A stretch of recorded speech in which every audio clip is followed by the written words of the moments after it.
Hi everyone, hope you're doing well. This week I wrote on the Marquis de Sade, the dialogue between a priest and a dying man. So here we go. Written while incarcerated at the Chateau de Vincennes in 1782, dialogue between a priest and a dying man is one of the Marquis de Sade's earlier texts that succinctly explicates his opposition to religion, while serving to affirm his beliefs in the futurity of spirituality, one that is based on the centrality of our material existence. As a materialist atheist, Sade negates the Cartesian dualism of a split between the mind and body, and this brief dialogue cements his position as one that refutes the idea of an immaterial human soul as separate from the carnal embodiment. Employing parody and humor, Sade's libertine critique of Catholicism is framed around a perversion of the sacrament of last rites, for the dialogue reverses the roles of anointed and priest, forgiven and forgiver, and is ultimately the dying man who administers the priest with the cardinal Eucharist of enlightenment in the form of an orgy at the culmination of their dialogue. While Sade's position on religion was more radical than even his most enlightened contemporaries, his explication for the devout was more complex and outright rejection.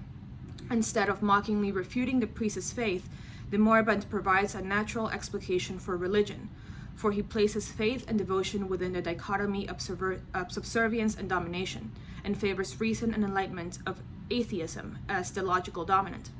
Using his own existence as convincing proof of God's non-existence, the dying man points to his depravity and vices as confirmation for the void of nothingness the priest so devoutly believes in.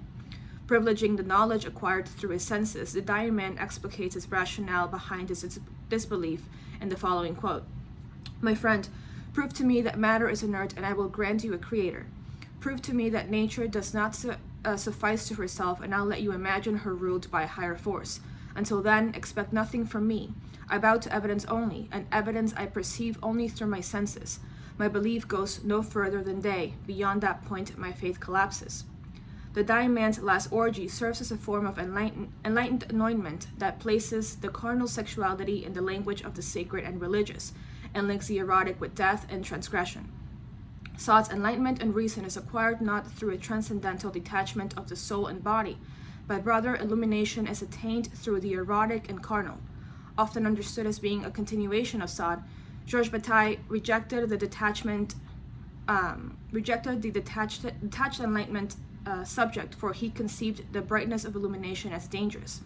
Inspired by the Hegelian concept of absolute knowledge, where even death is appropriated by consciousness, death instead is the end point of a kind of delirium of reason. For Bataille, the extreme point of illumination brought by a detached and immaterial reason is blinding, and therefore obscures a non-knowledge of base materialism. In other words, the blinding of enlightenment negates and represses the raw materiality of being in favor of a corporeal transcendence into a higher plane, one that lies outside the body, outside of the erotic and death, and fragments the being from continuity. However, Sade's final act of depravity in the orgy thus employs eroticism as a way of continuity of being and death.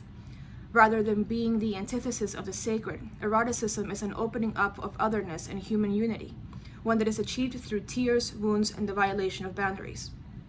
Ultimately, the dying man employs the apparatus of the sacred and religious to achieve an enlightenment that is based on the erotic, one that does not exist in the blindness of the immaterial and fractured enlightenment, but rather embraces the non-knowledge of the erotic and carnal. Thank you.